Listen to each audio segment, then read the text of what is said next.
Hey, how's it going, everyone? Thank you for stopping by the video. Today we are going to be doing an old school gameplay commentary over a search and destroy gameplay I recently got in this game, Ironsight, which is a game I've been playing over the past couple of days. It's a free-to-play game.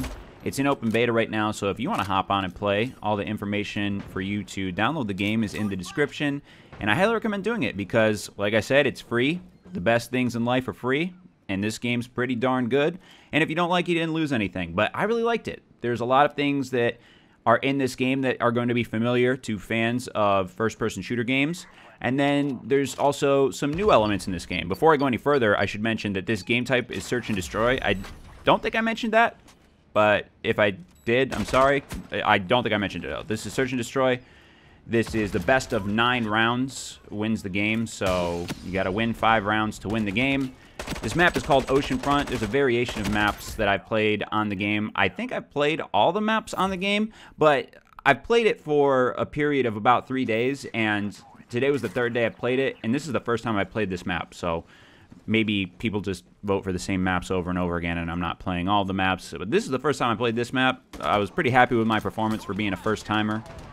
And I'm bad at games in general, as you guys know, so there's a really embarrassing moment coming up in this gameplay that you guys are going to see, and it's going to make you facepalm so hard you might knock yourself out of your chair, but I'll try to give you a warning for when that happens. I think there's 2 facepalm moments, actually.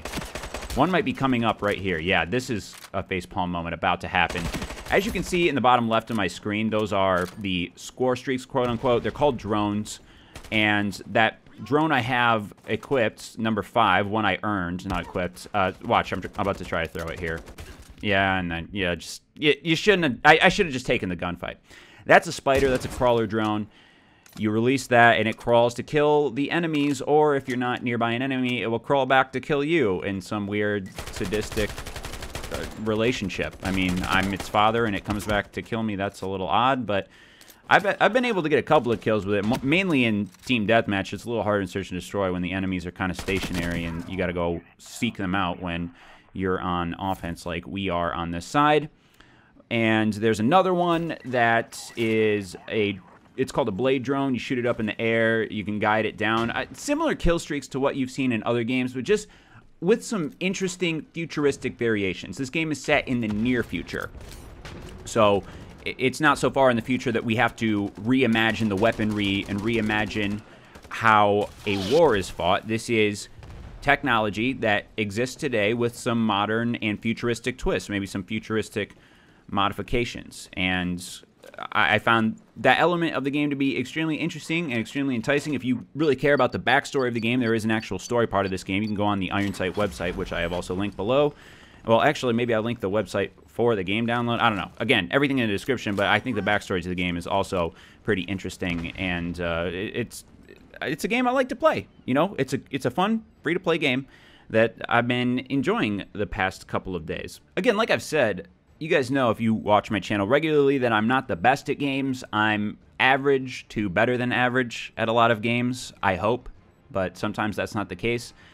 One of the things I like most about this game is that the barrier to entry is extremely low. And what I mean by that is it did not take me more than a game or two to understand the basic mechanics of how to kill someone. Point and shoot. That's what it is, a point and shoot game. There's games like CSGO, for example, one of the biggest, if not the biggest, first-person shooter in the world, where you have to kind of learn how to aim your gun. There's a period where the game is especially hard when you first start playing, at least in my opinion. Again, not a great video game player. But there's a period where you have to learn how to handle the guns and how to aim. In this game, it's very straightforward. It's very run and gun. What a lot of people who are into first-person shooters are looking for. And, I mean, I guess I was trying to think of a game that's like that on the PC. Obviously, Call of Duty gets ported to the PC, but it's mainly for console players. Usually, run-and-gun games are more for consoles. This is a run-and-gun game that's made for PC. I don't know if they have any plans to be on consoles. I don't know if they're on consoles currently, but it's certainly... Okay, this is... Oh, wait. Yeah, that was... that was the embarrassing moment. I didn't even give you guys a warning. We just went right straight into it. So what I did there, I was trying to wrap things up on round 4, you know, just destroy them on round 4, and then we have a 4-round lead.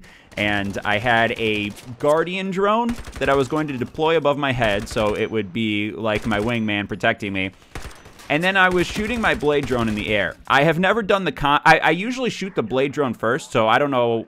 Or yeah, I usually shoot the blade drone first. So I don't know why I decided to do the opposite there. Deploy my Guardian and shoot the blade drone, and I didn't think that shooting my blade drone at a Guardian would kill me. I guess I didn't even think about it in the realm of possibility, but it happened. And that was a pretty nice play there, except for the dying at the end.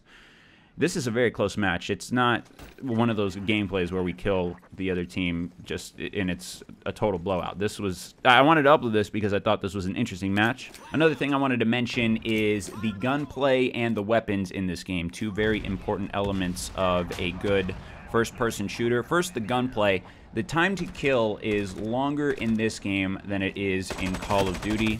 I don't know about you guys, but I really appreciate that about the game because the most frustrating deaths to me in Call of Duty are deaths where I'll just be running down a hallway and some other guy and I run by each other and it's kind of just like whoever hits this button first gets the kill, and you can flick on someone and some of those kills will take skill, but you'll get a lot of fluky deaths. This time to kill is not as long as Halo, but it's longer than Call of Duty. I would say Halo has a long time of kill for a really popular first-person shooter. Call of Duty has a really short time to kill for a popular first-person shooter. This is in the middle. It's a good balance, and I really appreciated that when I would unfortunately die, while I was not necessarily happy about it, I usually understood why. It wasn't a fluky death. As you can see, I'm running pretty quickly in the game. It's not a slow-paced game, but I, like, right there, for example, I had to aim, and if I was aiming at his head, I would have killed him. I aimed at his head for the last couple of bullets, but if I aimed at the head,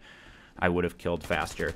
And in terms of the weapons, like I said, you'll recognize a lot of the weapons. This is my favorite weapon to use, the P90.